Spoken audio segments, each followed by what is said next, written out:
Hey guys, welcome to my page. Today we'll be talking about ALS, which is Airman Leadership School. Basically, it is a school that the Air Force has for everyone that has to become a supervisor at some point.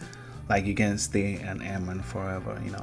So this whole ALS program is designed to to give you those abilities, like those qualities that will eventually end up making you a better non-commissioned officer or first line supervisor. ALS itself is a 4-week program, so it's about a month and a few days over, where you leave your place of work. You go to this place that is set up like a classroom, like it has a college feeling. Yeah, that's the best way to describe it. It has a college feeling to it. So there are about 5 flights, okay? And when they say a class is all those different flights coming together make up a class. So for example, if they said class 20 alpha, right?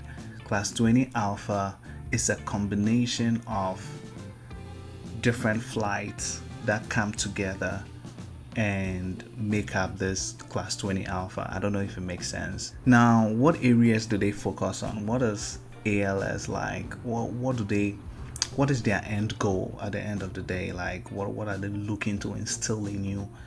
Now we have 3. I put it in 3 groups. First one is leadership abilities. So they're obviously are going to be a first line supervisor. You're going to have troops under you, people that you need to command, people that you need to set straight. Because just like the way I joined the Air Force, I had a supervisor who nurtured me into who I am right now. I'm in that same position of my previous supervisor, so I'm here to nurture all these like newer airmen that are coming through. So that is basically it. So leadership abilities. Number 2, profession of arms. Profession of arms is basically going in depth about what our job is. Like at the end of the day, what is the Air Force like? Regardless of the job that you do, right? At the end of the day, each of us help to drop bombs from the sky, right? So you might think that, like your job is just a miniature thing, like no one notices what you do. But at the end of the day, is a little puzzle that fits into a bigger picture, which is to drop bombs, provide air support, maintain air superiority. Now, the next one is building effective communication, and that is one of the things that we did a lot.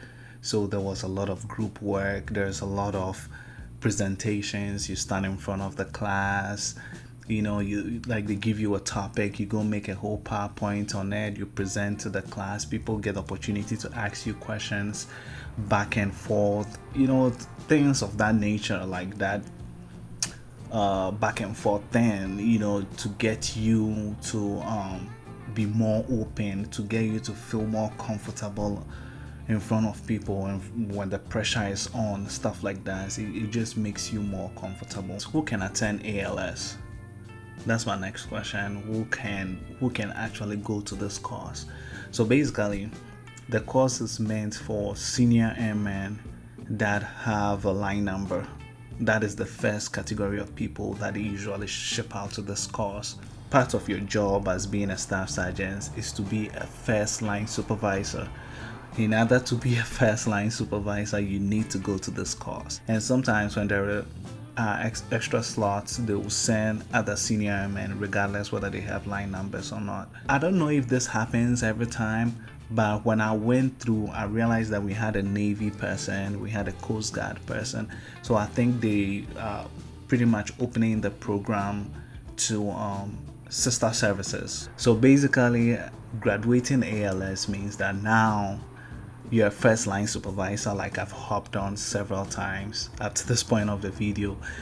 And secondly, what it means also is that now you are able to give disciplinary actions.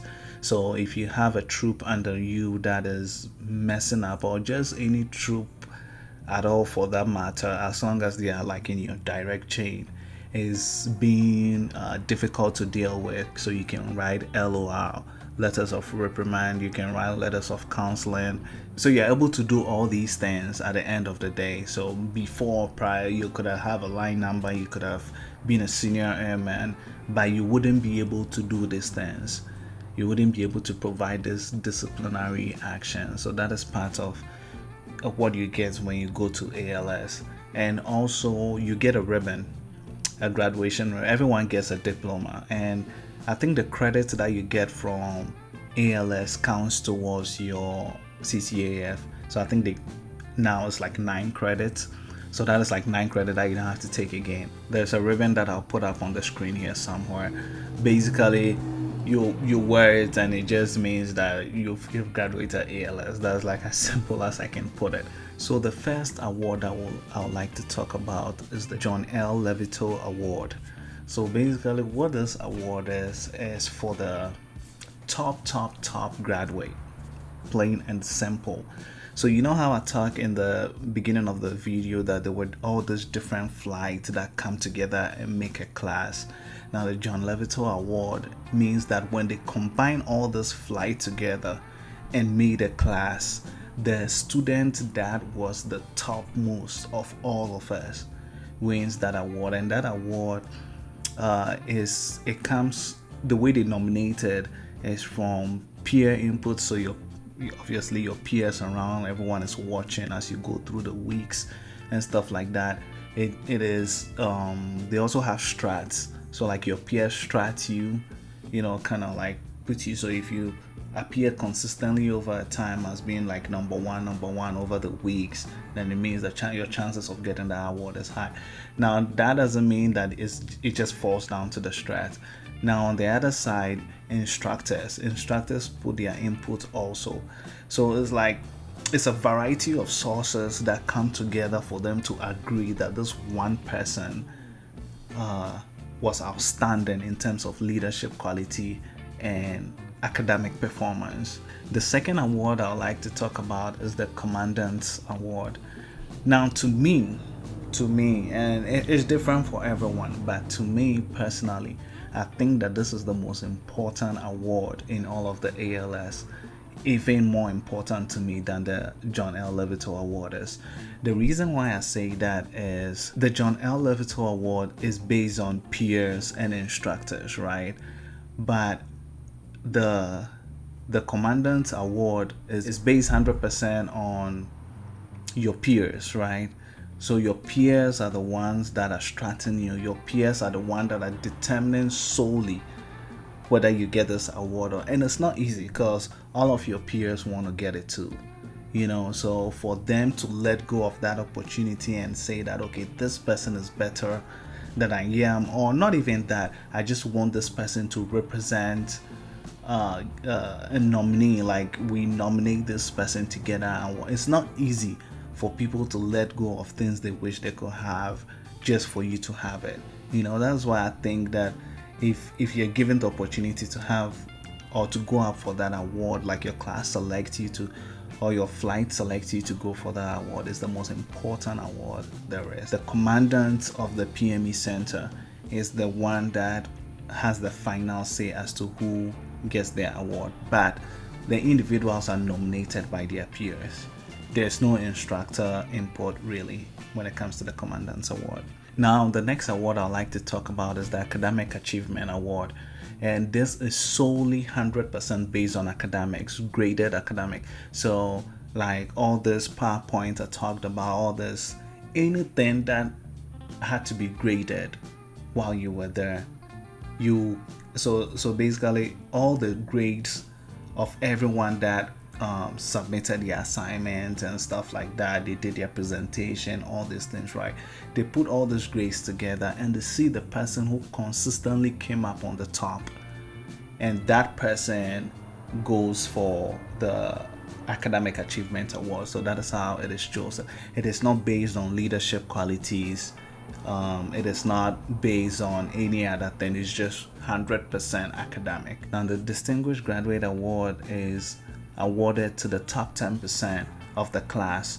So when they combine all these different flights and make up a class, the top 10% of that class is the ones that get the Distinguished Graduate Award. And it's not just academics, it is academic plus leadership qualities.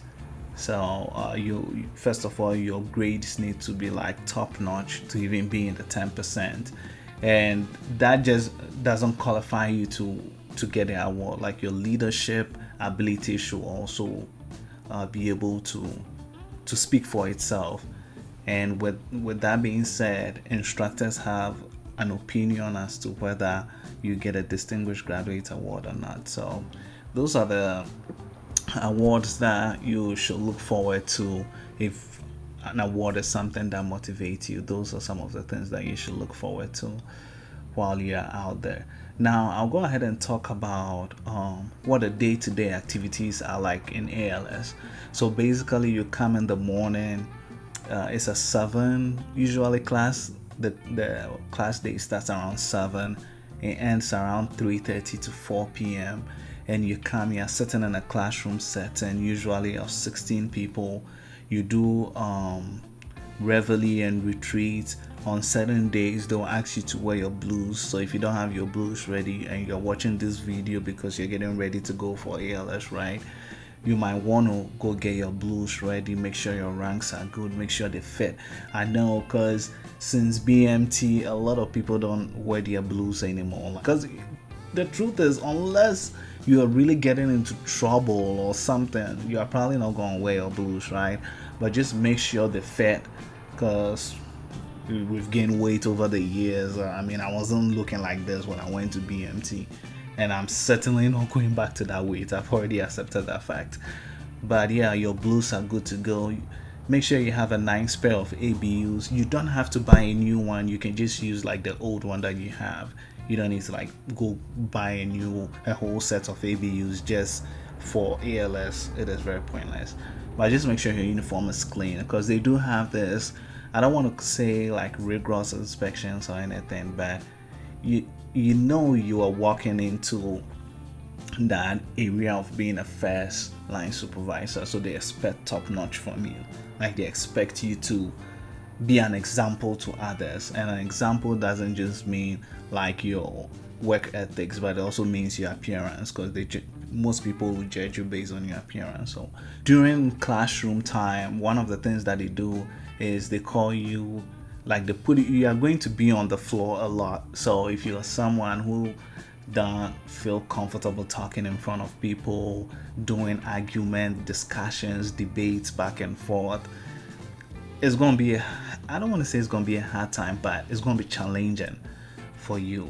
And most people that are solved like from day one over the 4-week period changed a little. Like some people changed completely, others they didn't really change that much, but everyone has some type of change, because prior to the end of the class, people were getting more comfortable talking in class, standing in front, because they do this thing where they put you on the spot. They give you a topic, they ask you to talk about it for whatever amount of time the instructor wants you to talk about it for. So there is that. So the way the assignments are graded, it is kind of tricky. So they have a do not meet usually, which is like 10 points, and then they have meet, which is like 30, and they have exceeded, which is like 50. But the rubric only gives you instruction, like when you follow the set of instructions in the rubric to the dot, you are going to get meet on all your assignments, right? And then you're going to get like 30 points on all your assignment. Now if you deviate from the rubric, then obviously you get do not meet, and then you get 10 points, right? But the whole thing about this curriculum is that it doesn't teach you what exceeds means. Like if they say someone exceeded, it doesn't really tell you what exceed looks like. So you are trying to put your best to add all this extra to make your work look like not just the average, right? But when you add all these extras to the instructors, it looks like it's fluff, like you're just adding things in there just for it to look good, like it's meaningless, right? But if you don't add it, then you end up getting the meat. So that's my problem with like a whole ALS program, right? The Airman Leadership School program. My problem with it is that no one knows what exceed looks like. But they say that there are 16 different exceeds here because everyone will handle each situation differently. Because most of the situation that they provide to us, right, there is no right or wrong answer. It's just a gray area. So it's like we operate in the gray area a lot. And the instructor at the end of the day reads everyone's different approach and he decides who exceeded and who didn't. But at the end of the day, that just means that the instructor is being, I don't know if I want to say biased, because he is using what he thinks an exceed is, right? Even though they say that there are 16 different exceeds. So what shows that this other person's answer isn't an exceed? Because if you are going to grade us based on what you think an exceed is, I don't know. That's just how it is. I mean, I'm just telling you what I saw out there, but that's just my opinion. Everyone's experiences are different. And then also there's the capstone. So the capstone is a 10-page document, right? And each page has a scenario. I'll give you an example. So like you're a supervisor of this airman, right? And a master sergeant tells this airman that they are interested in them. They want to have sexual relationship, like they want to have a sexual relationship with your airman, right? And you happen to be a supervisor and you heard about this issue. What do you do about it? Right? That's what a capstone looks like. So you have to like write it. So like it's literally back to the old days, using a pen and a paper and writing what your solution will be. And it's just the same thing for about 10 different scenarios, and I think they give you 4 hours to complete it. I mean, it's a lot of time to complete it, but it's long, so you do that and they grade you the same way. Like there's the do not meet, meet, and exceeds. So I graduated, I think 2 weeks ago, I want to say. Yeah, and it was an awesome time. It was an awesome experience. I learned a lot about the different AFSCs, because you get to work with different people from different career fields, and most times we just have perceptions about what a job looks like. But to have someone who actually does that daily, speak about their job, explain it, tell you the different moving parts about their job, and you're like, oh, I really didn't even know they did this. I didn't know they did that. And it's a good place to network. So I got to meet all these people. Even the Navy, I got to meet all these people. So now I have a variety in my contact list. If I needed something, I know who to call, I know who to go to, stuff like that. So I think overall it was an amazing experience. ALS is fun. There's a lot of reading involved. There's a lot of public speaking involved. But at the end of the day, given the things that you learn, I would say that it's a good opportunity, and no one should actually really just pass it by. Like people came there complaining, oh, I don't want to be here and stuff like that. But in the end, they learned so many things that they didn't know. And I feel like if you didn't go to that course, it's just period, you wouldn't know it, right?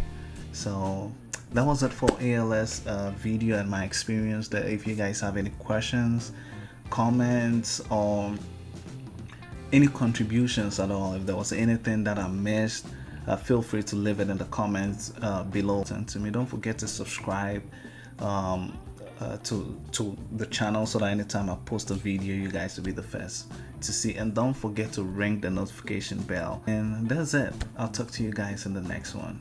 Peace.